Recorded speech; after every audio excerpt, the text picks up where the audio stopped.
Welcome. My name is Steve Rothstein. I'm the Executive Director of the John F. Kennedy Library Foundation. And on behalf of the Library and Foundation teams, we're thrilled to have you here for the first forum, not just of the new year, but of the centennial year of President Kennedy's 100th birthday. So it's a very special night with obviously amazing...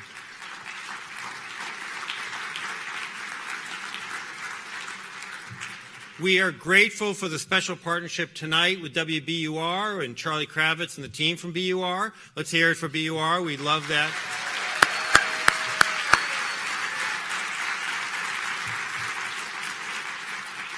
We also want to recognize the generous underwriters for the forums, lead sponsor Bank of America, the Lowell Institute, our media partners, the Globe, Affinity, and BUR. Tonight, you're going to hear some very reflective comments, and there's a chance for you to participate. So when many of you came in, you were given cards. You can write questions down. If you didn't get it, there'll be individuals who will be passing around. If you want to have a question, you didn't get a card, you can ask them for one. Or if you've written one down, they'll collect it a few times during the session, and then those will be given and sorted through Tom. We also have Overflow. This is being watched live online, streaming, and we have friends at the John Kennedy Library in Hyannis, and they're watching it as well, and at other places. So welcome to our friends in Hyannis. As I say, this is the first big event of the centennial year, and if I were to tell you about all of them, I would take the whole hour and a half, so I won't, but just a few quick things. You'll be getting more information, but in this very hall on February 20th, we'll be dedicating with the U.S. Postmaster General a new stamp honoring President Kennedy. The first weekend in April, we'll be having, and if any of you want to participate, let us know afterwards, 35 touch football games to honor the president who loved touch football and physical fitness. Next Tuesday, President Kennedy's sister, Jean Kennedy Smith, will be here speaking. And there'll be so much more throughout the year. So we look forward to having you join us for many of those ideas. Tonight's panel is incredible, is really distinguished, and I'll define that in just a second. The moderator, Tom Ashbrook, obviously the host of NPR's On Point. Brian McGrory.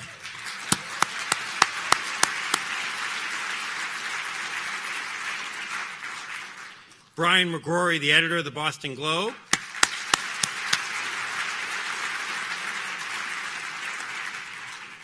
Ron Suskind, Pulitzer Prize-winning journalist and lecturer at Harvard Law School.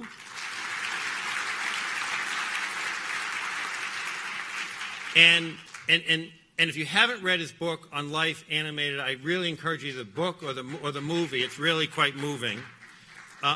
And then Heather Cox Richardson, Boston College history professor and author of To Make Men Free, A History of the Republican Party.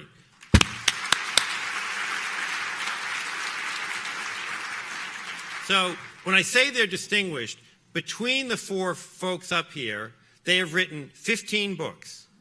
They have won 5 Pulitzers. There is a Livingston Prize for National Reporting, Neiman Fellow, leaders in real news, not fake news, and obviously educators.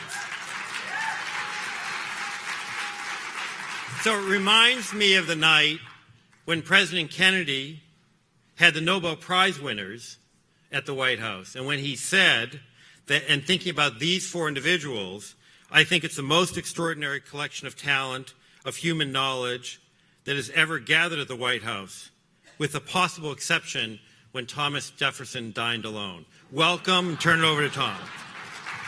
Thank you, Steve. Thank you very much. And welcome, everybody. We'll have midnight touch football out on the green here after the gathering. It's terrific to be here tonight. It's appropriate to be here together tonight. I don't know about all of you, but I have been in more fraught and wound up gatherings in the last 2 months than I can remember in any 2-month stretch maybe in my life. People looking to each other saying, what is going on? What has happened? Where are we? What's up with our country? I was just on Twitter before we came up, of course, with my friend Don. And, there are all these pictures streaming through of Donald Trump standing on the steps halfway up the Lincoln Memorial with Abe Lincoln behind him. There's a big Make America Great rally going on that Honest Abe is looking out over right now in Washington. He's standing in the same place that Marian Anderson stood in 1939 and sang. And it brings a lot to mind, a lot of questions to mind. There's a lot we want to talk about here tonight, but first just impressions. Tomorrow, on that great front of the Capitol, Donald Trump will put his hand, I believe, on Lincoln's Bible and take the oath of the presidency of the United States. Ron, what do you think you're going to be thinking in that moment when he takes the oath? I have a therapy session planned for that. It's going to go a full hour, maybe longer, maybe 2 to 3 hours. I feel like we should first hug and cry here. Let's first do that. I am debating whether I can watch it or not. Seriously? Yeah. You and John Lewis are going to be off the reservation. Yeah. I know John. He's a buddy. And I will watch it. I've worked over 30 years to document these times, and I will mark my reactions. I think it's going to be a moment that sears itself into people's memory. Where was I then? How did I feel? As a milepost of how I may feel a year from now. What I thought at that moment. We are in a froth for the last year and a half with all of this. Certainly the last 2 months, as you say, and I think everyone here agrees, it's been an extraordinary time of confusion, I think, and of soul search. And it's all been words. Mm-hmm. He has no power until tomorrow, which is stunning to think about. All of this froth of these incredible gyrations that have had the globe standing on a point of fear from a man who does not yet have power. Though even imminent power is power. No doubt. But tomorrow he will become the world's most powerful man. And we will start a new chapter in the life of the country. I think that in times like this throughout our history, and we've had very difficult moments in the long, unfinished experiment called America, I think it's fair to say that the line from Shakespeare echoes in any historian's mindset. Sweet are the uses of adversity, which like the toad, ugly and venomous, bears a jewel in its forehead. Americans at our best find that jewel, and it will be incumbent upon people like many in this room to find the jewel in these years to come, because they will be years that I think stand without ready precedent. And I'll think about all that tomorrow. Let me take that to our historian. Sweet are the uses of adversity. Heather, I want to dive into history before we're finished here, but in the very present moment tomorrow, when you see that hand on that Bible, the hand of this man with Melania, I guess, at his side, what kind of emotions, feelings do you expect? You can already see the tableau, even before it's there on the television. You can pretty well imagine after all the inaugurations we've all seen. And this time it's the orange-haired one. Well, I, too, am planning something else tomorrow. I'm going hiking in the mountains. And Chappaqua? and I will read about it. I will watch it afterward, and I will read about it so I know how it comes out before that's what historians do. We know how it comes out before we actually look at what happened. So I will find out how it comes out before I look at it. But I am less concerned, perhaps, than many people in this room because of the historical precedents. Yes, tomorrow, Donald Trump becomes the most powerful man in the world, but he is not the only actor in human history. And one of the things that has bothered me profoundly in my 30 years in this field is that it seemed to me that Americans took our democracy for granted, that they were vague about what mattered. Many of them didn't even understand the three branches of government. And I have felt for many years as if I was sort of preaching into the wind that politics matters, that ground roots movements really matter, and watching, for example, the rise of movement conservatism that Ron has studied so brilliantly, and recognizing that they were moving on the ground and that progressive causes were not, I found incredibly frustrating and upsetting. And watching this election happen almost, quite frankly, made me hang up my hat and quit. And I really did. Actually, my kids asked me not to. And the more that the days have played out, and as we are watching progressive people and people who believe even in the small c conservatism, the idea that this country matters, that democracy matters, that human self-determination matters, and that Americans have defined it in a particular way over a couple of centuries, and that is important, and we must hang on to that and fight for that. I'm interested in what's happening tomorrow, but I'm kind of more interested in what's happening on Saturday across the country, and that's what I'm going to be watching. But you are at some level welcoming a kind of swift kick in the pants. Well, I would have preferred not to have it, but I'm trying to see the silver lining here. We have been here before. And this moment reminds me very much of the movement in 1854 that coalesced around fear that the government was being taken over by a group of rich people who were determined to control everybody else's lives, and that sparked people that many have heard of, like Abraham Lincoln, to say, this is not what America stands for. We've got to take the country back, and that does not mean you belong to my political party. It means you belong to my country. And when they did that, we recreated American democracy in an extraordinarily powerful way during the 1860s. Hold that thought. I want to come back to that. How we recreate out of a moment like that. Brian, your anticipation of the moment of Donald Trump assuming the presidency tomorrow, the moment. So when Ron says that the globe is standing on a point of fear, I'm not sure if he means the world or how's that feel, Brian? Or the newspaper. I think it's actually it actually applies to both at this point. But I don't have the option not to watch. Yeah. But I'll also say I'm fascinated by it. I look forward to watching this tomorrow because I think we are in a moment of extraordinary history, and we are in journalism allowed box seats here to see it unfold. And are you? Are you sure? Well, that's actually a great point, Tom. And yes, I actually think we are, because I know that this president-elect has a reputation as being decidedly unfriendly to the news media, and yet I don't recall a president-elect being as open to the news media as he has been in this short 71 days. If you look at the number of interviews he's done with mainstream news organizations in this interim period, I would argue that would exceed all of Barack Obama's interviews with mainstream news media in his 8 years as president. Do they all count in Trump's case? Meaning Does what? walking through the lobby of Trump Tower count? No, I'm talking about sit-downs. Real sit-downs? The Wall Street Journal, the Washington Post, a couple of times with the New York Times.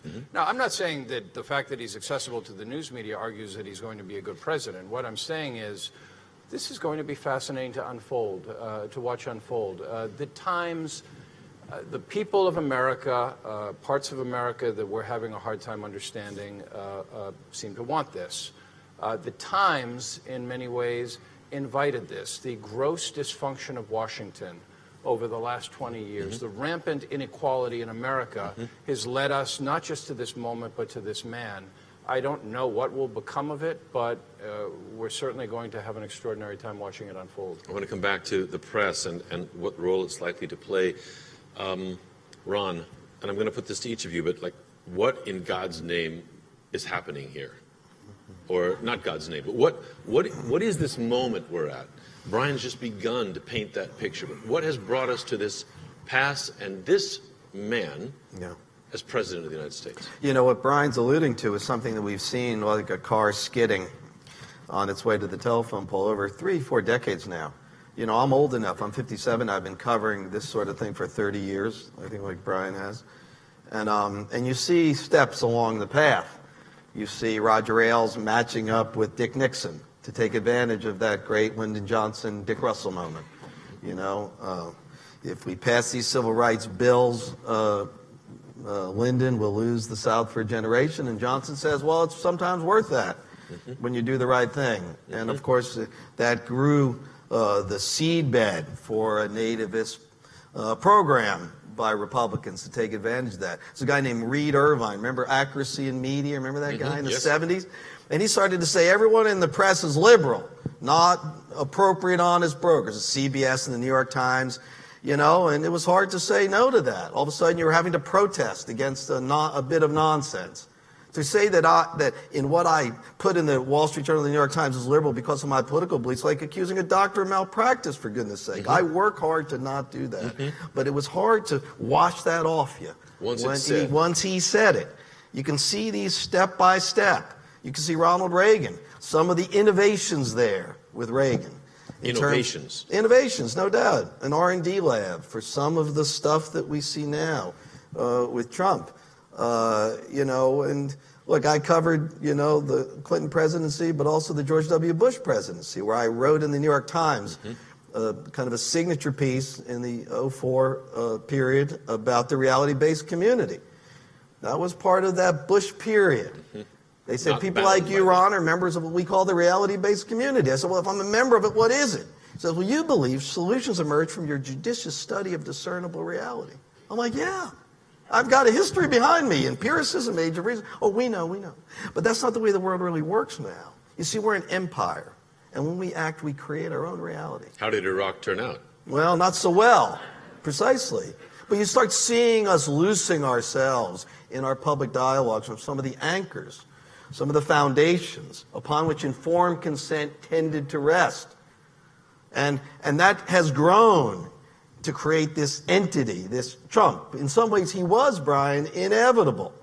Who would it be? Who could say? But someone like him would be, because he is now utterly loosed from these boundaries, these anchors.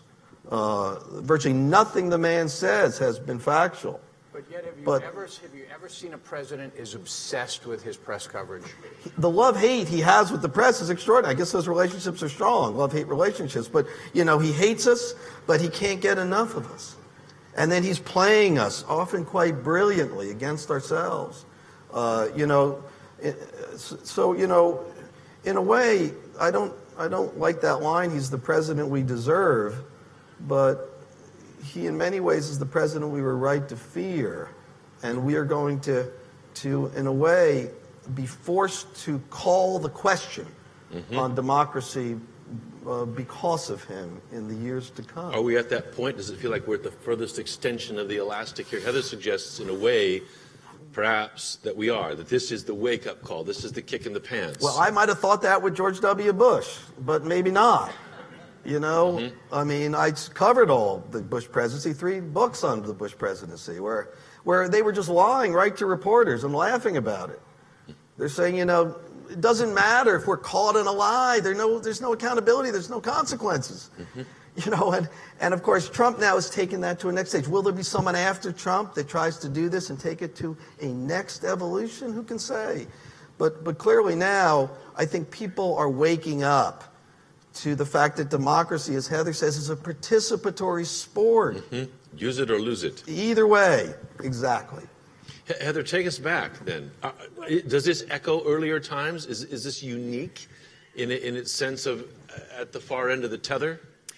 Well, those are separate questions. I want to start though by just telling everybody that what Ron just said about his reality-based community quote, I have to laugh because that is verbatim what you wrote in 2004. You know that quotation by heart. Yeah. And I know it by heart, too, because it was one of the most important quotations to come out of that entire decade. And yes, I was listening to him go through that, and I thought, he did not miss a comma in that entire quotation. And it's a whole paragraph long. I could do a page or two if you want. But, well, I'm not sure I could quote check you on a whole page, but that was great to hear. NPR will fact check the inaugural speech. I'm with you. Is it plagiarism when you take your own work? No, it is not. He's clean. If I did it. Justified.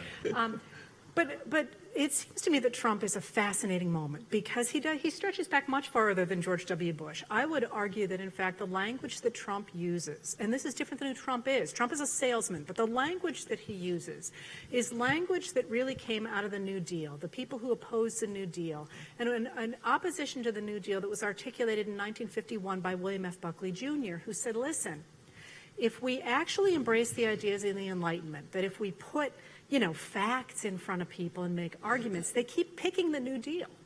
And in a few years, he's going to say, and they pick Eisenhower, which is also a bad thing. So we can't actually rely on fact-based arguments. We have to simply indoctrinate people into the idea that, like the Ten Commandments, you cannot argue with what he called individualism, but was basically or liberty, which is basically the idea that people should be able to do whatever they wanted to do. So big businessmen could call the economic shots, and Christianity. Those two things are inviolable. So you can start from that premise, and you can argue about the details, but we must start there.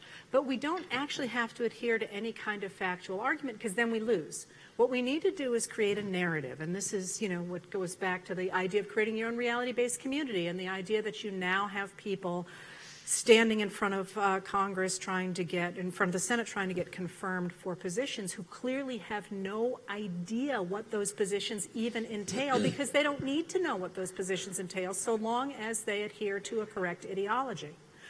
Well, Trump took this language, stripped the veneer off it, and said, hey, I'm going to go get rid of the dog whistles and actually use the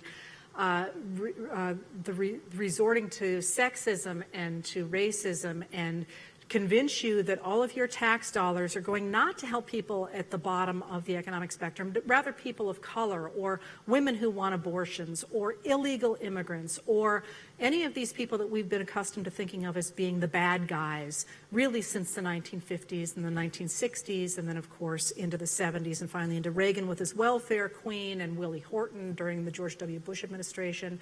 And, Trump picked that up incredibly effectively. But the reason that I find him fascinating as a historian is that's not all he picked up. He is a snapshot, it seems to me, of America at the moment when people recognized, people who had been voting for the movement conservatives who took over the Republican Party, when they recognized that that rhetoric, that narrative, had moved all the wealth in America dramatically upwards since 1980, which every set of statistics will tell you. So that they had been sold a bill of goods, and at the same moment that they recognized they'd been sold this narrative, this bill of goods, they recognized that something really wrong had gone on with the economy. And Trump identified both of those things. He's a salesman, and that brings up the other point about his concern about the media. He's out for Trump. I mean, he's just selling Trump. He wants attention. Everyone talks about his mental state. He's a completely different kettle of fish than a politician. He is out for Trump. But as a snapshot of history, of American history, it seems to me he's the moment when the rubber hits the road and ideology does not meet reality, and Americans look at it and go, this is not the country we signed up for, and they work to take it back. Trump to take it back. Not Trump. Not Trump The taking it opposition back, to Trump. But opposition to Trump taking it back, yeah. You've got that confidence that it's not the... Listen, I'm whistling in the dark, but someone's got to. Well, yes. We'll come back. Brian, narrate your version of the story, of the march that led us to tomorrow. Oh, I did allude to it earlier. We've had 20, 30 years of virtual paralysis in Washington, with a couple of exceptions, maybe around 9/11. We have government that just doesn't work for people. We have inequality that is at historic levels, and I think... Not least in this city. This is one of the worst cities in the world in terms of inequality of opportunity. And I think if you look around the Midwest, where Trump really won this thing in a surprising fashion, these are people who just looked at Washington and said, whatever we have right now doesn't work. And they look past the misogyny, they look past the bigotry, they look past all the obnoxious, thuggish, even piggish traits of this man.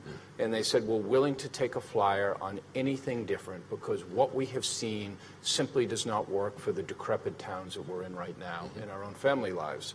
And so, when we talk about taking America back, I think we need to see this play out a little bit more before we realize what there is to take back. Are you sympathetic at some level, Ron, with exactly that American who looked out, wasn't feeling so good about their prospects at all, said, to hell with this, I'm going Trump? Yeah, look, I've traveled to these parts of America. In some ways, the divisions between the coastlines mostly caught on the updraft of the global economy, and the wide middle is as dramatic as the North and the South prior to the Civil War. It's deep, these divides. This is predominantly, in many cases, in many parts, a left-behind country, or so they feel. And I've been writing about left-behind characters for my whole life. And when you talk to them, you hear just what Brian was saying. Look, all I know is what doesn't work. And the government is not redressing grievance in my case. So I want someone to just smash it. That's what I'm electing him for. The rest is for later or for never. But first, I just got to smash what is. I've heard this again and again in the last year. You hear it, and it's hard to argue with them because almost as soon as you start to talk, they hear our voices and they go, "You're inaudible to me." And you're sitting pretty, I'm not, so you shut bet. up. You're up. We're way up in line, and people butt in front of me well before you. And I think that's at the core of these issues of inequality that we've seen growing over the last 40 years. And I think there's been a failure, frankly, in some cases of the Democratic Party to articulate, how we can remedy this loss of a sense of possibility in most people's or many people's lives. You can't have 40% of the economy, rather 70% of the economy, having no raise in 40 years, while so much of other parts are advantaged. Look, inequality is what crushes societies. Our sense of well-being is all comparative. That's what all the social scientists and psychologists say. And the gaps are so vast here that there are many people saying, I want him to just bloody your nose. I'm pointing Start at with you. that. Let's just start there. That's what I want. And that's what I'm electing now. And it's quite personal, actually. Meaning? Well, at one point during the Bush administration, a guy named Mark McKinnon, who was one of Bush's advisors, very skillful, sort of nimble fellow, said to me, he said, "You think George W. Bush is an idiot?" I said, I don't actually think he's an idiot. I think he's incurious. I think he's a bully. I think he's hard to brief because I think he suffers from ADD. But I don't think he's, no, you do. And they do in the coastlines, and they do in some parts of lower Manhattan near Wall Street. But let me just tell you, we don't care. Because you guys are outnumbered 2.5 to 1 by the big beating heart of the middle. And you know what they love about him? They love the way he points. The way he walks, that kind of W walk, with the arms out. That kind of tight sphincter thing he does with his hips. And, and they'll never read the Wall Street Journal or the Washington Post or the New York Times or the Boston Globe. They just like the way he gives them a sense of confidence. But here's what they don't like. They don't like you. So keep attacking them. Every time you do, our numbers go up. Now just think about that quote from 2004 and how Trump takes that to a next level. It's deeply personal. And for people to say they can't even vote in their own interest. Look, I quoted Tom Frank's book often, What's the Matter with Kansas? And folks out there say, so you're telling me that I don't know my own self-interest? Let me tell you my self-interest. My self-interest is in blooding your nose is my self-interest. How's that feel? And it's not born of your rationalism. It's born of my emotional needs to feel like I'm making progress in my life by stopping you. Starting and getting there. a government that somehow recognizes me. Now we can negotiate. And then I have to decide whether I want to burn your building down. That's my next choice. You ready to talk now? That's kind of what's happening here. And it's really a fear-based narrative that's quite shattering to our complacencies. Brian, you're rising to that, I Well, see. the many things I didn't expect to think about tonight, it was George W. Bush's sphincter. That's a bonus. I do appreciate that. Did you do a 3-part series on that at one point? Look, you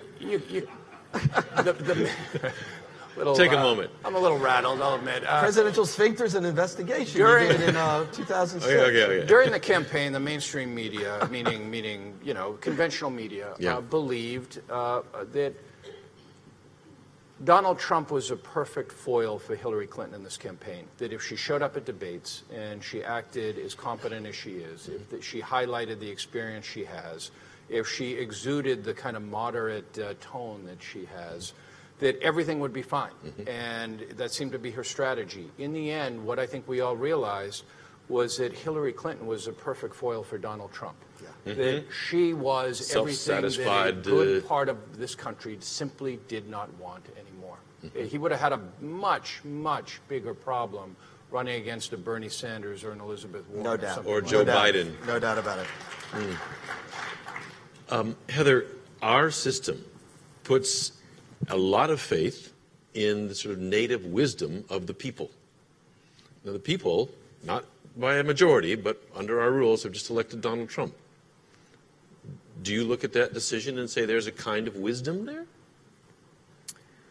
That's an interesting way to put it. Isn't the central question really how we think about democracy and the way a society should work?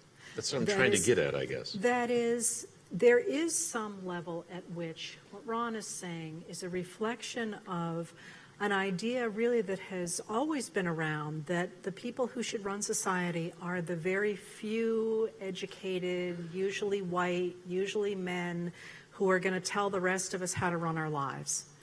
And that stands in stark contrast to another concept of a working society, and that is the idea that people are driven to think about the world in such a way that it will benefit them, and that democracy works best when everybody is able to have a say in their own government and the way government works. And in a way, those two ways of looking at the world have always been at war in America. They've always, in many societies, I guess I only study America as well, and that what people have reacted to this round is saying, wait a minute, we don't want a society where only a few people at the top are telling the rest of us how to behave. And that's a reflection not simply on the Republican Party, but also on the Democratic Party. And I think a lot of Trump voters were angrier at what they saw as Democrats and academics and journalists and people telling them what they had to be concerned about than the reality of the fact that they're not making any money. That being said, there is a deeper problem, I think, personally, in our education system that so many people could not get past the rhetoric, past the emotional story, and look at the reality of their lives and demand politicians who would answer that.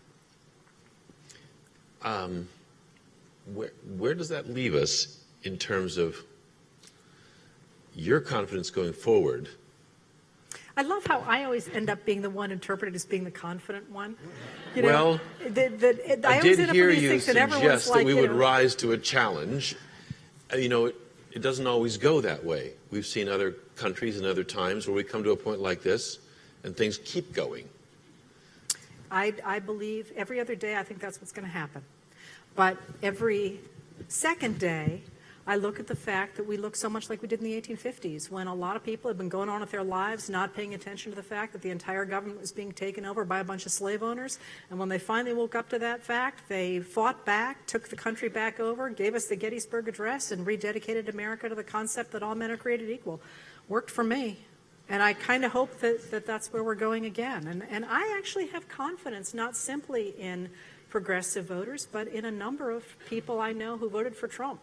Who voted for Trump not because they hate America or they hate women or they hate African Americans or that they hate immigrants, but because they hated the fact that they felt that they no longer had say over their government and they were determined to take that back. And if you look now, if you follow Twitter, Evan McMullen out of Utah, who would ever have thought that I would be retweeting Evan McMullen out of Utah? And there we are. There's a number of people coming together to redefine America as a place where everybody has a say in their own self-determination. And that is, after all, what we stand for. What about the darker fears that are out there, Brian? People have been talking about Sinclair Lewis lately and his book, It Can't Happen Here, 1935. And the scenario is that Huey Long, or a Huey Long-like figure, defeats FDR. And it came out in 35, I think the same year that Huey Long was assassinated. But here's a passage from that book where things are going further off the rails. Sinclair Lewis imagining the U.S. going the way of Mussolini or Hitler's countries at the time. Why are you so afraid of the word fascism, Dormus? Just a word. It might not be so bad with all the lazy bums who got panhandling relief nowadays and living on my income tax and yours. not so worse to have a real strong man like Hitler or Mussolini, like Napoleon or Bismarck in the good old days, and have him really run the country and make it efficient and prosperous again. In other words, have a doctor who won't take any back chat, but really bosses the patient and makes him get well whether he likes it or not. This is Sinclair Lewis thinking about our country in the 30s. Do you see a real risk of the darker side of Trump taking, and the folks who have rallied behind him going further off the rails? Look, first, Not to say it's necessarily off the rails, but here we are at a pretty giddy moment. I do believe in the wisdom of crowds, maybe the O.J. Simpson jury aside. In this case, it's convoluted because the crowd actually said Hillary Clinton. It was tailored in the system we have to allow for Donald Trump.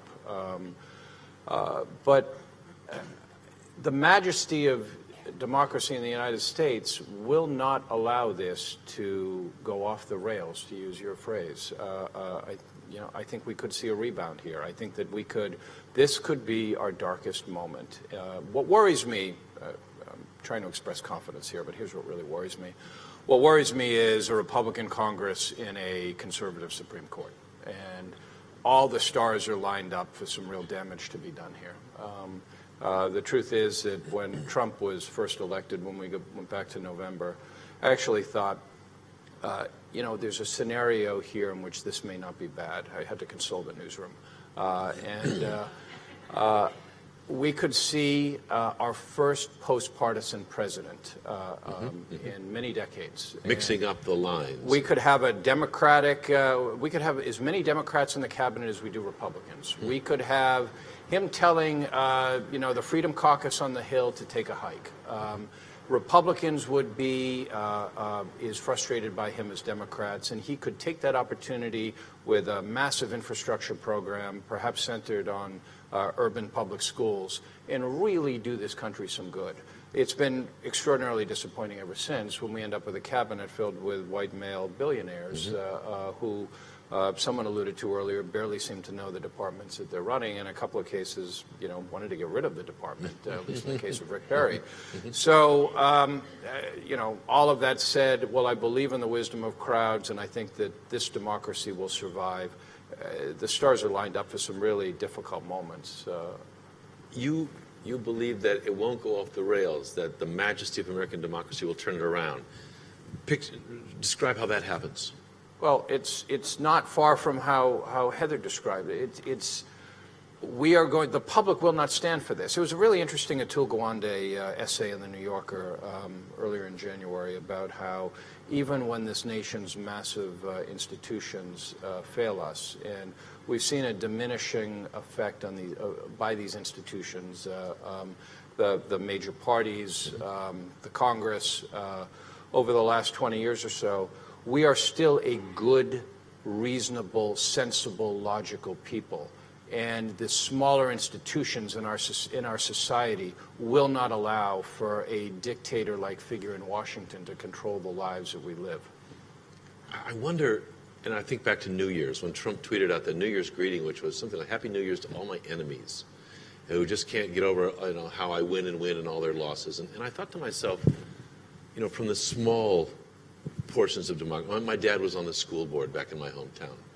If the superintendent of schools had put out a letter like that, they would have had his butt out of that chair in, 1 week. They would have said, this man is not suited to be superintendent of our schools. This is the President of the United States, and he tweets this, and we go right on. So I wonder about this. He couldn't get past the HR office of most major companies right now, given his actions. But so he's breaking every mold and every rule. Give us Brian imagined a hopeful scenario here, and maybe it feels less hopeful now. Do you still see one, Ron? Do you see a way in which this could? I mean, look at it in the most Trumpian way that you can for a minute, or somebody who will break China and... I love what you're doing there, Tom. You're fabulous. I love you right back, Vlad. Let's go horseback riding. What's he doing there? I don't know what that's about. It's twirly stuff. My wife won't let me do this in the house, so I have to do it out. We love what you're doing, Ron. Well, I mean, it's like, you have Nixon, Eldridge Cleaver, and Trump. That's the Trump hand. It's almost papal, but It is. not. It's a funny little. It is. thing. It's short. Well, look, I can't. Look, my hopeful scenario is aligning with Brian's, actually. I mean, Trump has, remember, destroyed the Republican Party as well. There's not a Republican Party that certainly existed 10 or 15 years ago. So destroyed that it controls almost all the state houses and both Yeah, houses right, of but Congress it's and true. the White I House. mean, I hear you, but the fact is they are deeply divided. He slaughtered the whole stage of people. I mean, look, he's really sort of a maverick, but without thought behind the positions mostly. I mean, but think about tariffs to protect manufacturing jobs. That's a Democratic position prior to the Clintons. He picked and chose rather nimbly here across the traditional party divisions.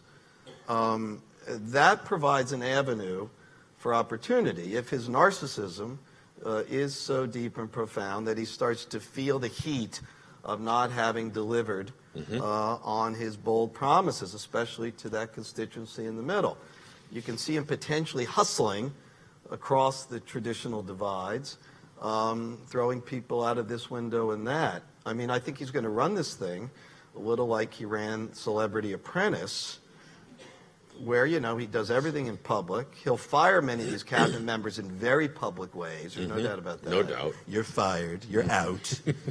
He'll do it in where you can see it. That's reality show values. Yeah. But there is an opportunity for him to shatter the stasis and deep divisions. You still see that despite the cabinet that he's named? I see it as a marginal and modest possibility. The dark side, if you want me to do that part, is that. Sorry, my wife's like, try to be more hopeful. It's hard these days. Is that I read a lot about foreign affairs during the Bush era and talked to leaders of foreign countries. They are feeling very entrepreneurial right now. Yeah. Opportunity knocks. Yeah. And I can see them coming up with strategies to create crises in America. In some ways, Trump is ideal in that he is so easily drawn into crisis. Provoked. Some of that is part of his whole sort of architecture. He's a guy who creates crisis out of nothing, in many cases, out of words. But if he can't deliver for this angry constituency of his, he probably will move to crisis and distraction, as some dictatorial types do, to keep that crisis moving again and again. You can't get your bearings, can't get your feet on the ground. And others may help him along those lines. Remember, the whole Al-Qaeda model was they can never defeat a country of our might. But if they attacked us in a certain way, they could have us overreact and The show that sumo our move. principles, exactly, Tom, that are really the source of our real power, these rights that are inalienable, that they're really brittle, that they're matters of convenience, that they're easily shattered. That's the goal of many countries, including Putin, frankly. And Trump is just ideal to prove their case on that. And that's what I really fear. I fear we're going to end up in a place of crisis for all the reasons that have happened, like 9/11 and Despite elsewise. all his criticism of the endless war. Absolutely. And he will react in ways that will leave us dizzy, using the toolkit he's been using up to now. That's my dark side. Is there any way that he could maneuver with this Republican Congress to actually go for these unorthodox solutions? Yeah. Or will they well, really? Is Paul Ryan going to work with him to do non-Republican big solutions that break the norms, that break the lines? Or will they strand him so all he has left is executive authority, which leans toward crisis and even war? I mean, that's the big question right now. You can see Trump with a set of choices here. Does he abide by the already acquired Republican constituency and orthodoxy of the Paul Ryans? Or does he go, that's not working, and I'm going to go in a different direction? That means, I may bump off some of these Republican leaders, but have them try to challenge me. It's about power and its exercise. And it's going to be, I think, a struggle in this opening period where Trump tries to assert primacy, and some of the Republicans are saying, look, we already have a playbook. Just check off the boxes. And I actually don't think he's going to do that. I don't. I think Because he'll feel too bound in if he does that. No, exactly. He'll lose so much of essentially the source of what gives him his power, which is surprise. You know, Trump actually occurs on television, like sports. Occurs. You can't keep your eyes off him because he occurs right there on the screen. He knows how this works. He's off script all the time. It's like, you know, you go to the hockey game for the fight. You can't stop watching it. And he's going to keep using that. He knows how that works. So he's going to keep, I think, fueling surprise, moving against expectation, creating these moments of havoc, often quite personal to his opponents. And some of them, I'll tell you, will be within the Republican Party soon enough. Then we'll get to a point of whether the Republican-led Congress says, look, let's let him drift out and off the edge and put Mike Pence in as president. What does that mean exactly, mechanically? Mechanically, I think that Trump is so far off the grid on many things that end up in legal proceedings that he may stand in the crosshairs of conviction. Legal conviction, of being convicted of crimes or being involved in criminal activity or activity that ends with impeachment. And I think there may, a year from now, be lots of Republicans who say, great.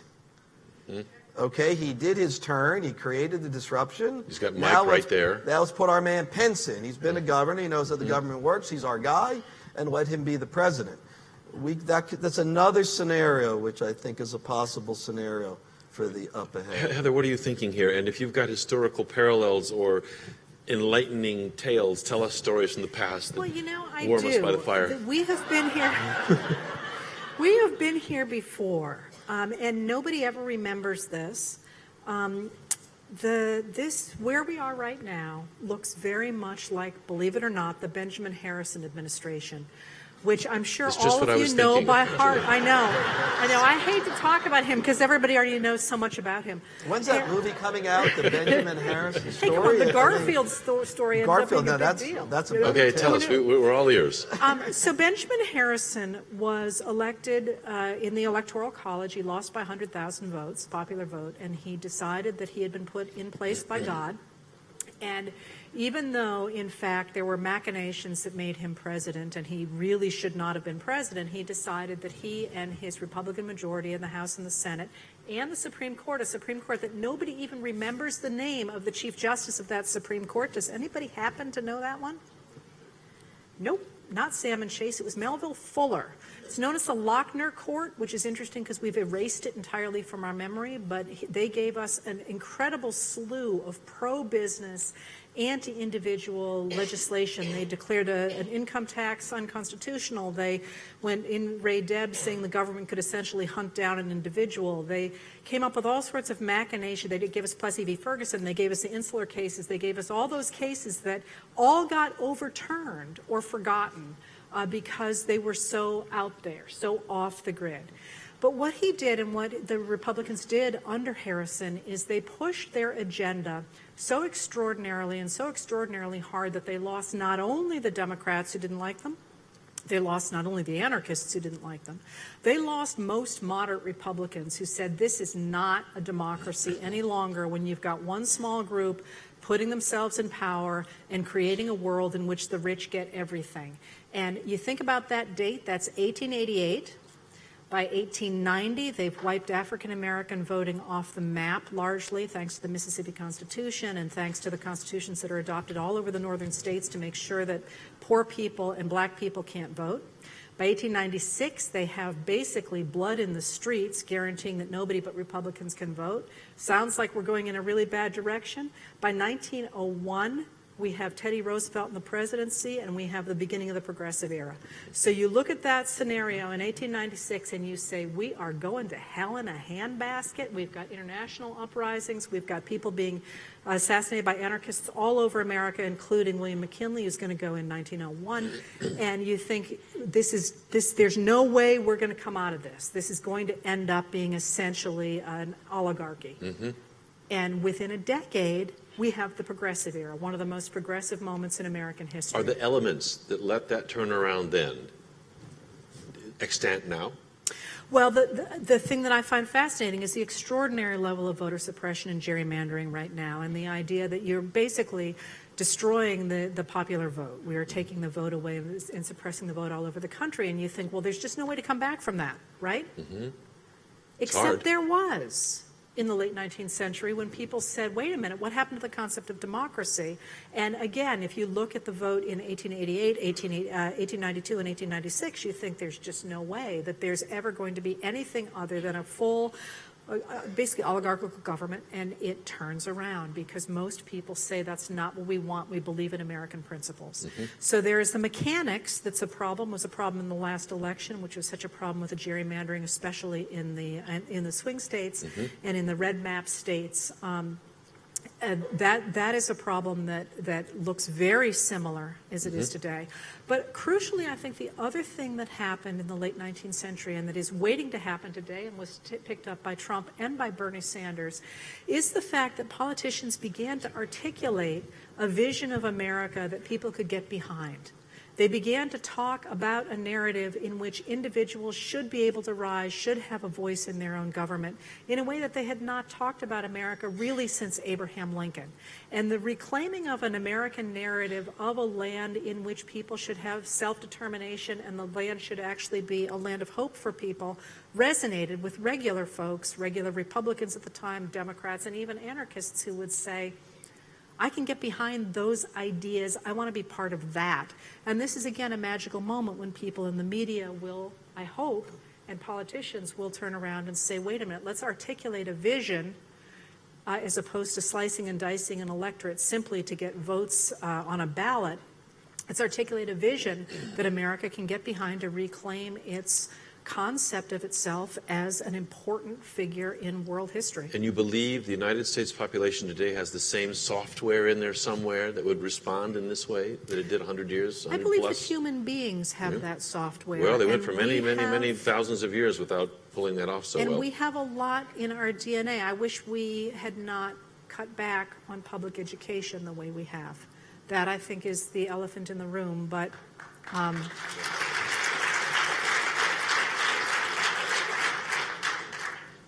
we're doing our best to take it back, right? Yeah. We've got a lot of questions from the audience, and I want to bring some out here in just a second. Brian, you brought up inequality a couple of times. Inequality is very interesting to me here because Trump made a lot of hay on it, even though he's a billionaire. I observed Democrats, while they talked a lot about it, and Bernie Sanders in particular, and maybe in a unique way, a lot of other Democrats, there's a kind of people got accustomed to the fact that somewhere out there were people not doing so well, but it didn't require an emergency action because they were doing fine. I think at some level there were Democrats who felt that way. How do we turn inequality around? Which comes first here? Is there some political backlash that turns around in another way? Can we turn the cart without addressing inequality? Is inequality the thing that ends up being the fuel for yet another turn of the cart? Trump used it for his revolution, whatever you want to call it. How do we address it? There's so many people have such a vested interest in it that Congress has been, as you say, kind of stuck in ineffectual mode for a long time. In part, it seems to me, because it's paralyzed by protecting the interests of those who are doing quite well now. How do you change that if changing that is part of changing the politics of the country? So the question could also be asked, can Trump change inequality? I mean, he had a bizarre argument with the public during this campaign. He talked about inequality. If you look at it, his message and the Sanders/Warren message weren't that different. And they even use some of the same words. The system is rigged. The system is rigged against people like you. Mm-hmm. And Trump had a message on top of that message, and that is, I know how to win.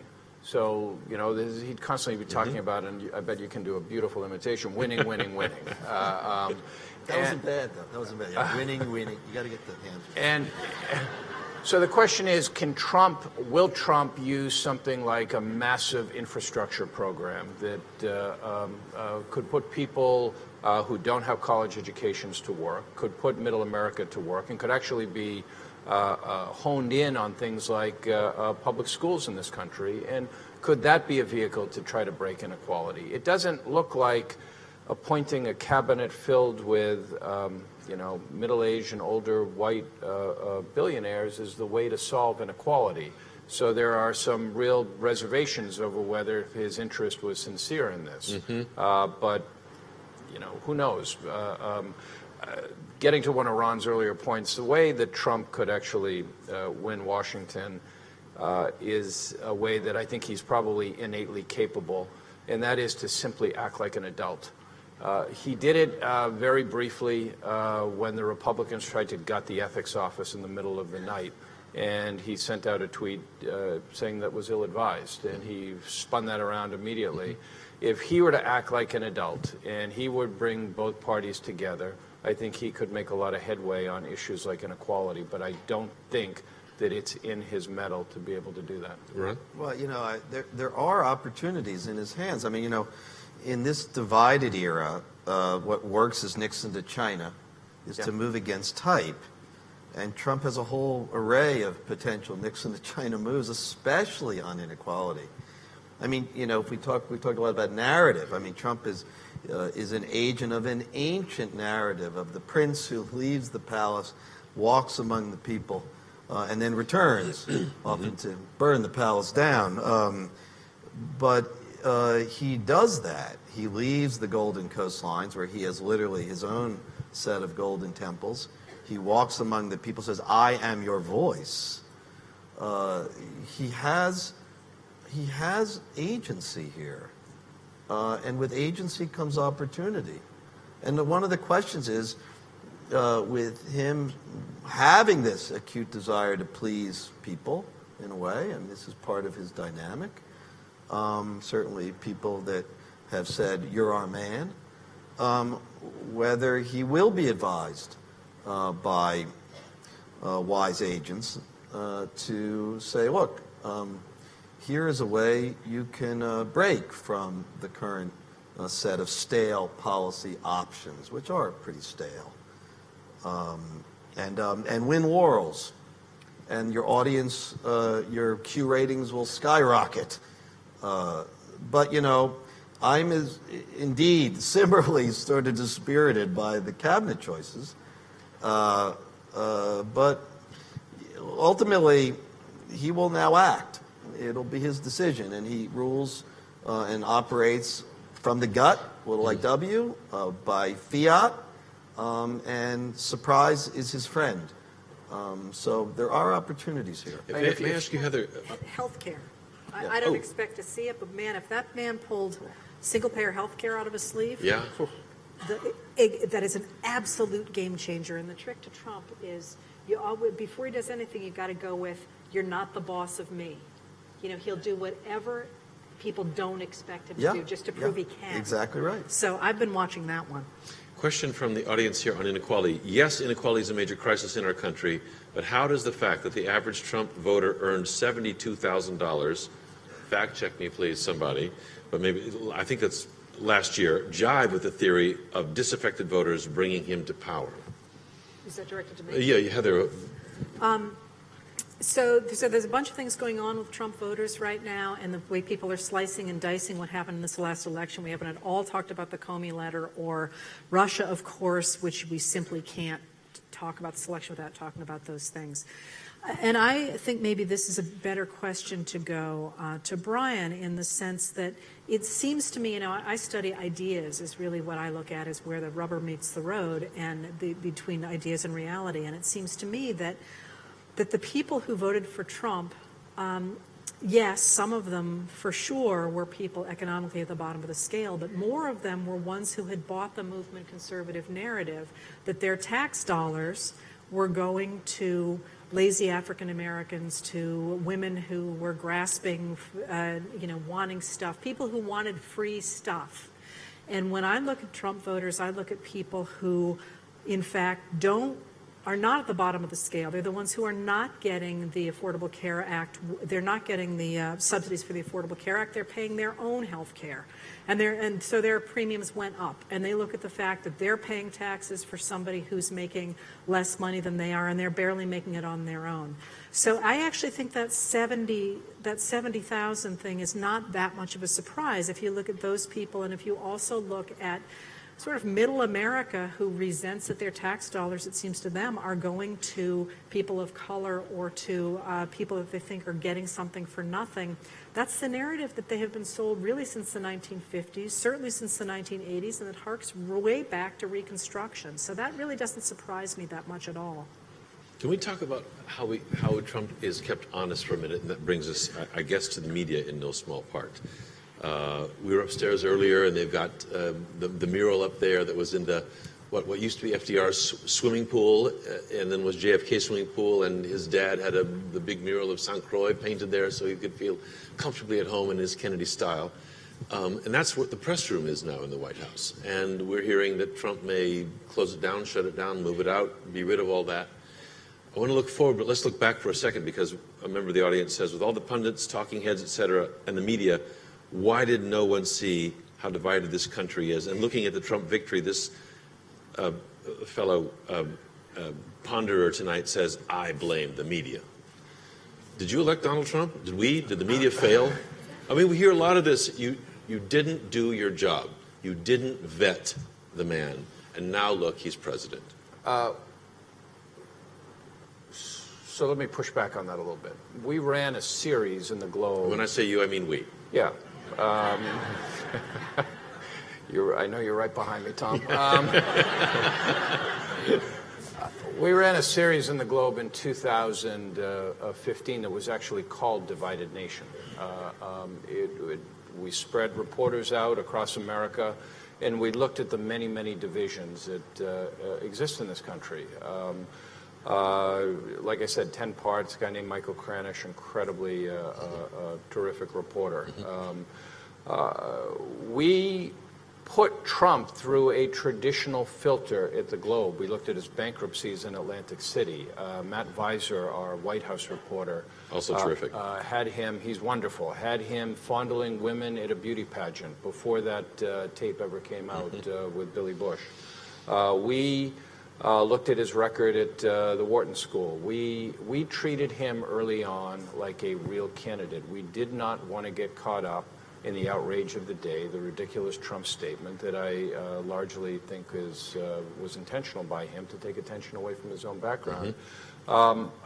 It's a complicated country, and it's a complicated news media. It's too easy in retrospect to say it's the news media's fault. I think there's a lot of blame to go around. But what about the charge then and now that by coming to Trump in pretty much the ordinary and familiar traditional forms of news gathering and delivery, the media is normalizing an abnormal president-elect and soon president?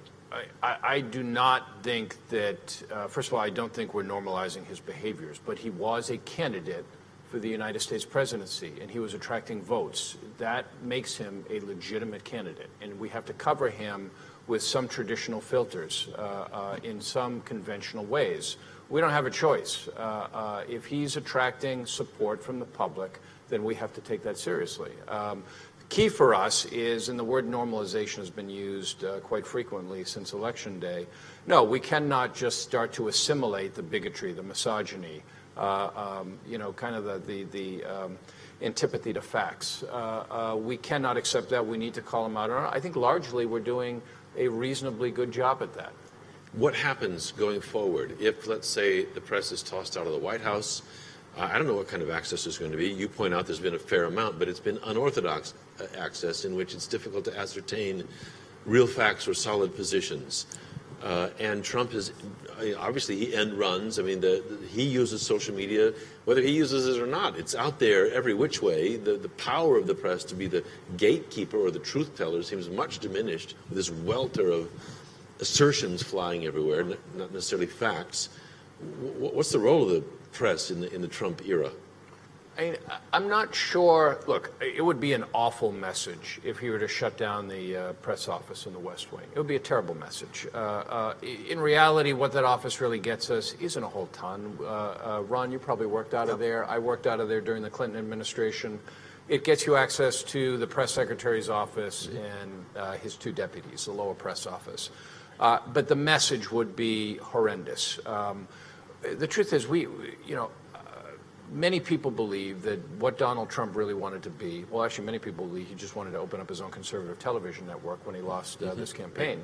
As president, the belief is that he doesn't want to be a traditional, conventional president. He wants to be a chairman of the board. That would mean that he would have very powerful cabinet secretaries who would actually run the government. We have seen that probably is not the case with the selections that he has made. But the government, the federal government, is a big, sprawling deal. Reporters are resourceful people. We can get the information we need. You know, if you go back to Nixon in Deep Throat, he was with the FBI. There are any number of sources across the government that will lend the news media a helping hand because they know we need it right now. Have we floated away, though, Heather, from the time, if it's not the reality-based era anymore, necessarily?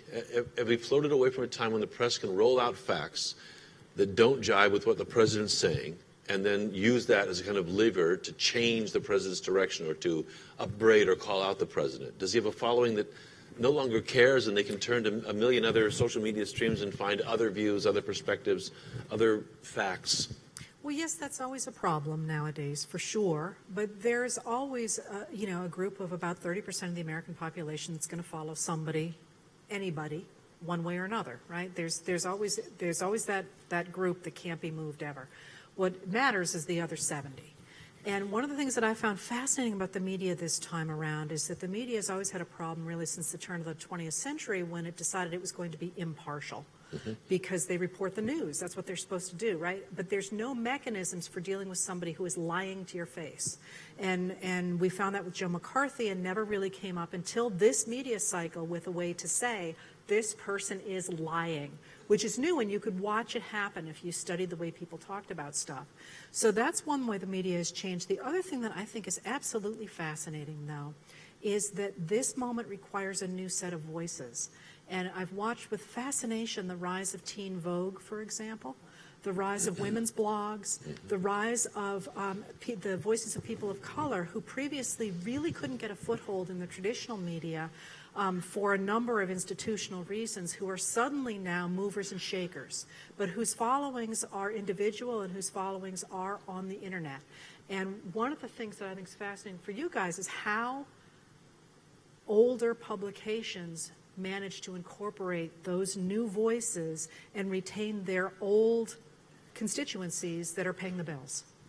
Because it's an entirely new group of people. They grew up with the internet. They grew up with different experiences. They are living in a different America than the rest of us are. You know, we're over, I'm guessing we're all over 50 on this stage.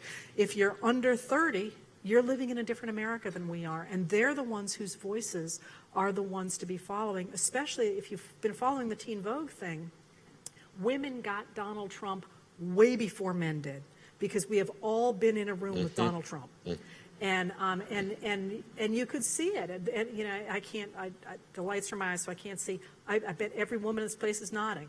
And if you had conversations with men and they were saying, "What are you talking about?" You're like, "Please listen to me." And they didn't get it. I have a friend who still doesn't get it. And those voices called that out really early. And now they're getting power. I mean, I didn't even know Vogue had a teen section. And all of a sudden, I'm like reading it every day. So that's going to be a change. Who'd have thunk it, right? I read it before my daughter did. But that's a change that I think is going to play out over the next 4 years, because those voices get this moment because of its weird misogyny and bigotry in a way that I think older voices don't get. Is the press old hat now? Is it past its utility date? The press, as we've understood it, Ron, how does it function, the fourth estate, in this social media age with a master manipulator of that at the top now, and all these questions abroad in the land about its credibility? You know, we all are nostalgic for the days of Walter Cronkite and Scotty Reston of the New York Times when there was an arbiter, somebody who said, that voice doesn't have a place at the table, and that's the way it is tonight. 22 and a half minutes, you knew what you were supposed to be interested in. That is over, and now we're living in a wildly bifurcated and shattered media environment of slivers. What does that mean? That means that the moments of both crisis and opportunity are, in fact, moments of crisis. The only time in which we're all sort of unified and looking at the same instant are crisis to crisis. And those are moments of opportunity as well as often moments of pain. And I think what we're going to find here are opportunities for all parts of the media at moments of crisis. Right. It's a shame that we are at this place, that both in terms of the government functioning and in a way the media being at a place of centrality in some unified way, it's simply between the 10 poles of crisis. Right now, though, it is very difficult for my buddies at the Globe and the Times and elsewhere, because their audience, is often a preach to the choir audience. And it's just hard to get to that other audience short of crisis, frankly. But even in the crisis, do you think you will have more access to a bigger audience if there's a sense of crisis, or do people just stay dispersed? We're now? Actually, I'll speak for the Globe, and I also see it at other major newspapers across the country. We're seeing record traffic right now on our website. We're seeing a surge in people who are subscribing to us, both online and in print. The Times is seeing it even more so. Life is a big boomerang. People are now coming back in this moment of crisis. Maybe it's more uncertainty than crisis right now for the country, but they crave real information. And Heather's point was very well taken about the whole notion of impartiality in the news media. The flip side to being impartial is offering false parody. And I think that there are many news organizations in this country that suffered from that in this campaign. In other words, Donald Trump says something utterly ridiculous, so then they go to Hillary Clinton and look at something ridiculous she said, even though just focus on what was really ridiculous. Question for you, also from the audience. Do you think, Ron has spoken to this, but do you think that the bureaucratic realities of daily governing will temper Trump's tendency to be unpredictable, newsman? I can't see anything that would temper his inclination to be unpredictable. I think that's the only predictable part to him. We just posted a short story on our website today, bostonglobe.com, that the only predictable part about his tweeting habits is when he tweets. Right now it's been around 6 in the morning, give or take an hour. Otherwise, there is no telling what he's going to do, what he's going to say, when he's going to say it. Here's a question, again, from the audience. I think it speaks to a bigger question, but what does each of you want or expect to happen on Saturday? Of course, this is the great day of planned women's protest in Washington. Speak to Saturday and beyond in terms of, are we entering, might we be an era of much more active public protest? You've alluded to this, Heather. What do you expect to happen this weekend, and what does it portend? Well, personally, I think that yes, we are entering a new moment of protest, and I think it's fascinating that women have jumped to the front on this one. I think that they will be a deciding factor in the way the country goes forward from now. But I also think this speaks to the larger issue of the fact that places like the Globe and the Washington Post and the Guardian and the real central newspapers have gotten so much more traffic than they've had before. And that is what we started out by saying, and that's that people are paying attention again. Facts are cool. I mean, for a long time, really, if you think about it, really starting with, say, Star Wars in 1977, the idea of America as sort of a mythic land where the actual facts didn't matter very much really obtained right through the George W. Bush White House, where nobody lived in the reality-based community, which has led us to Donald Trump. And there was a time when it was kind of cool to not want to care about the government or economics or banking. I will never forget asking a lecture hall once of students if they wanted to know more during the credit default swap crisis, and I just explained credit default swaps, and someone said, "Could you explain what a bank actually is?" And I thought, oh my God. And I did, but it wasn't cool. And now all of a sudden, people want to know history. They want to know facts. They want to know the role of the ethics advisor. Did you even know there was an ethics advisor like 2 months ago? You know, people care about that stuff again.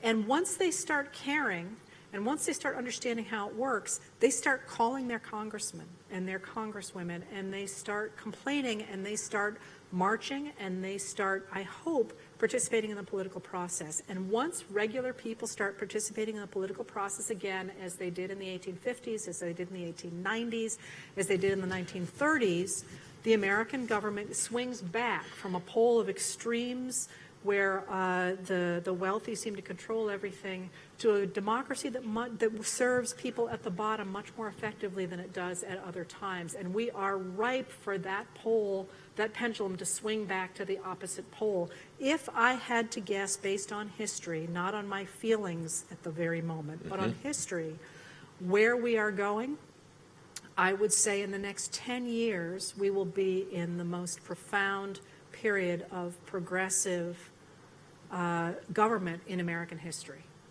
Here to hear first. You heard it here. Not to second guess, I don't, but what do you think, No, Ron? Democracy in the I streets, and pretty soon it's all progressive America. I remain hopeful as to the key features of this democracy are its self-correcting qualities. It's always been what has made us who we are. You know, the swings have been dramatic through our history. At one point, we were slaughtering each other in the 1860s, you know, and we rebound. You know, the notion of America being an exceptional place is born in this idea of the people are the sovereign. I mean, that's the great historical shift here. Power must answer to this rabble. The people. This rabble, This right rabble. here. This one here.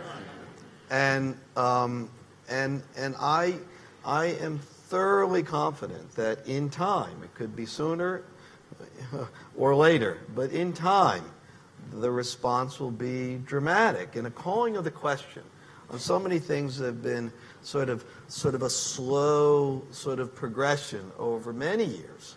You know, and I know the frog in the pot, apparently the frogs jump out of the pot. But, you know, the idea of the kind of glacial but steady shifts, structural shifts in the country are hard to deal with in the political system that's broken. Well, I think there is a moment of awakening at this juncture that your butt's on the line on this one. And you've got to take hold of it yourself. I mean, my wife and her friends are all down in Washington on Saturday. And none of them, for the most part, have been marching in their life, but they are now. And that's really the promise of all of this, is that the people will feel that energy of sovereign and will take control of a government that redresses grievance and gives them, more importantly, a sense of the possible. You know, in some ways, you know, Obama's got the hope poster, but, you know, hope is the birthright of the country. That when we are hopeless, we are not ourselves. We wake up in the morning feeling somehow wrong, not who we are meant to be. And ultimately, a country that has such large swaths that are feeling hopeless for whatever reason is dangerous to itself and to others. A country of this power. And I think in our hearts we know that. And in some ways we will rise to this moment, I feel, in ways that are impossible for us to predict.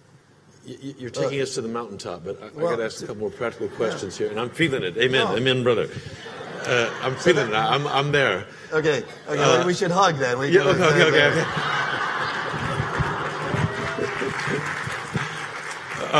Heather, for you, as an authority on the history of the Republican Party, and you are, and given the evolution of the Republican Party in the last 8 years, what is your prediction of how the Republican Party will reshape in the new future? Oh, thank you, whoever asked that.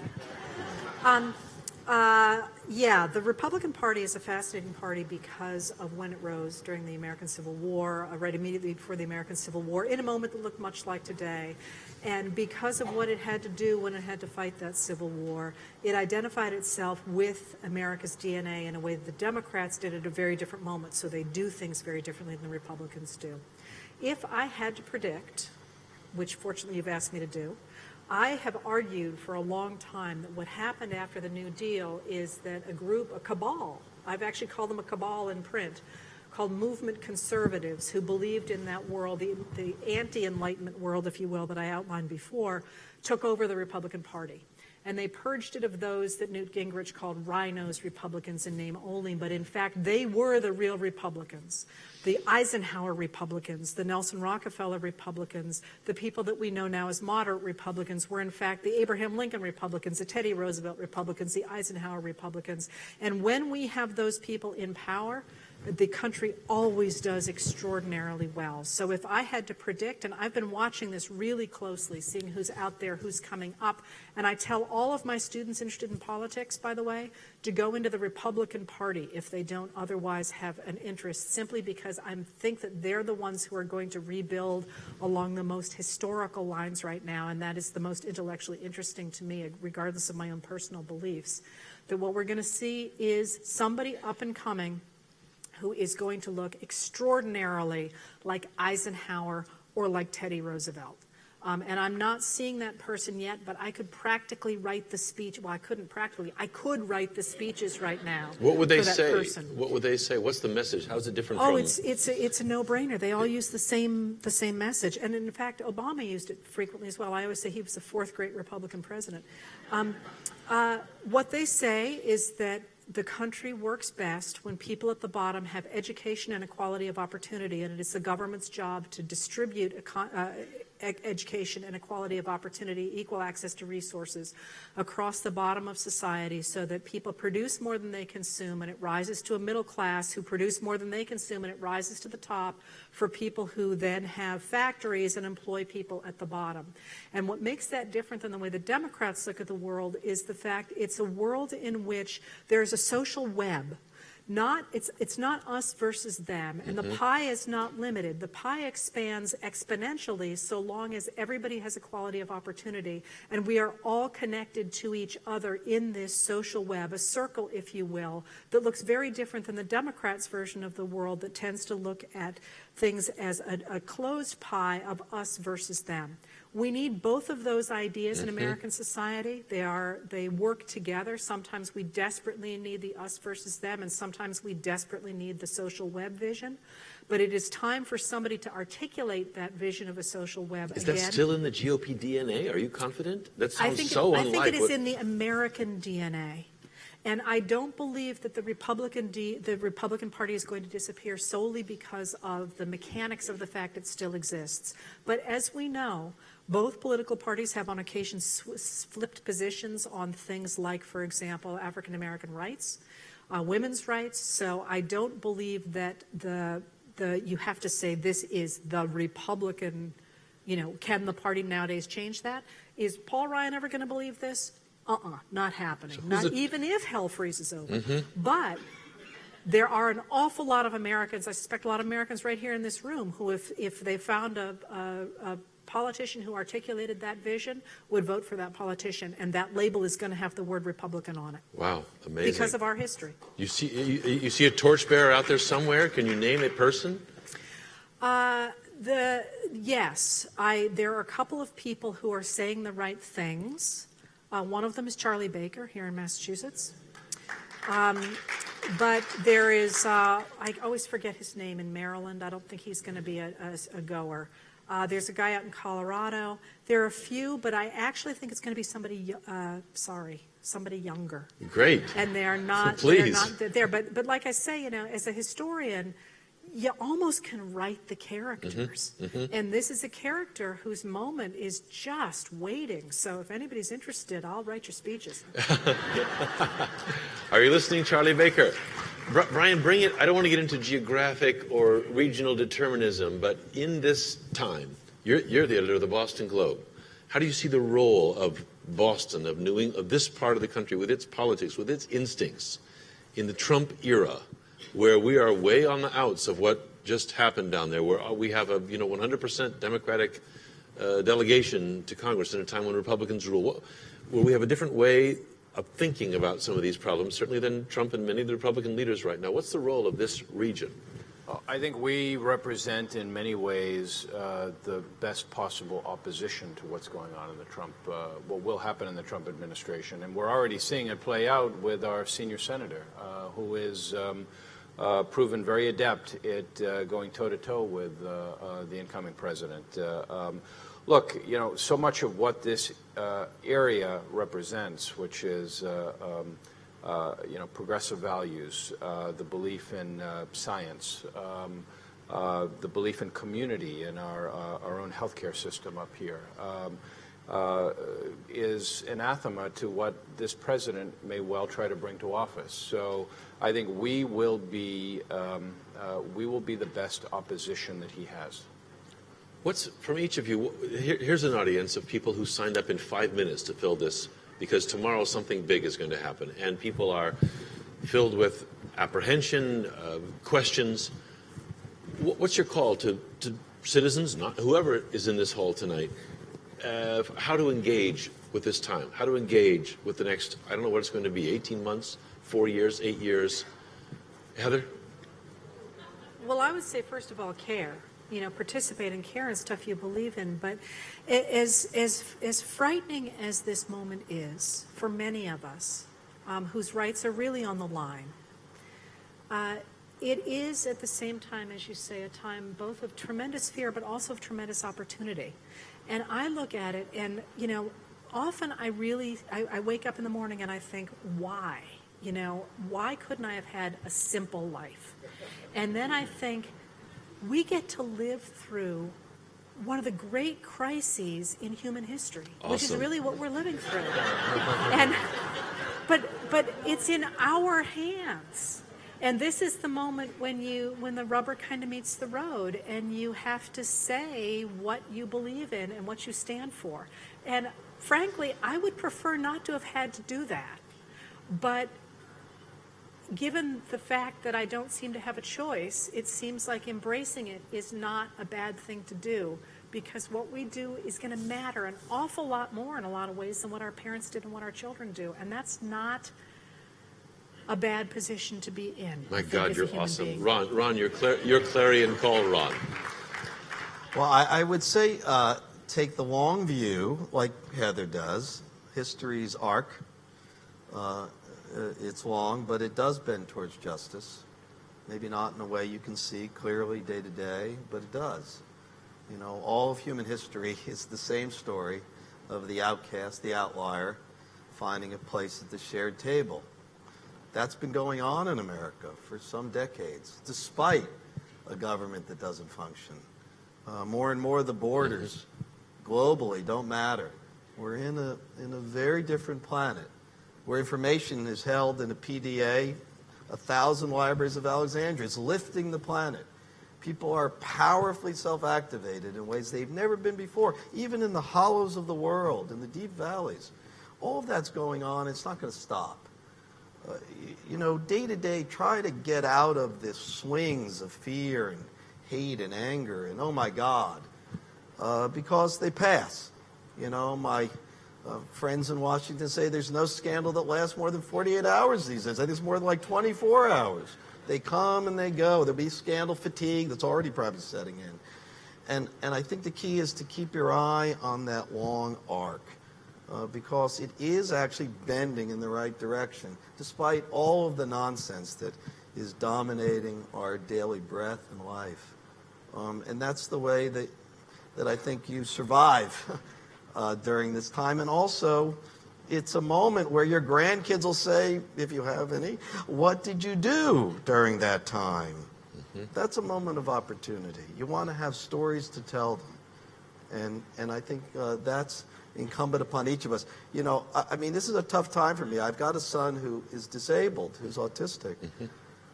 We've heard him. We've heard him on NPR. Yeah. It's beautiful. Owen. And, you know, to see Trump, you know, abusing disabled people, I mean, I just, you know, I could not contain my anger. And Owen and I talked about that. You know, he saw that when Trump did that. He knows people like that. We all do. He lives in that world in many cases. And he has a lovely allegory that he created really in response to what the world saw of him over the years. At one point he said, look, I'm not seen as a hero. I'm not a hero, I'm a sidekick. And that broke our hearts, Cornelia and I. He was only 11. Of course we say, oh, I wish he felt like the hero. We said, no, you see, the sidekick is crucial. You see, they help the hero fulfill their destiny. Without them, nothing happens. And the beauty of that allegory, as he grows now, he's 25, he says, you know, actually, I think we're all really sidekicks. At our best when we help others fulfill their destiny. And on that day, we find our inner heroes. Now, that definition of heroism is beautiful. And it's one everyone here can embrace. That's what will change the fabric of what we call America, which is really just an idea in the years to come. Find your inner hero by helping others fulfill their destinies. And in that way, you'll fulfill your own. Get up, stand up. You bet. Brian, do editors do clarion calls? Not as well as historians and authors, to be honest. But look, I would just take it to the most basic level, and that is, and I understand the sentiment to go on a hike tomorrow or to ignore what's unfolding. I would advise people to watch, to understand deeply what you oppose, to capture the moment in history. I would also advise that you participate in the protest on Saturday if you're inclined, or at least watch that as well. I'd suggest that you fully appreciate that the majesty of democracy and the resilience of our people will overcome the foibles of our individuals or the torture of specific moments. More important, I would subscribe to a newspaper.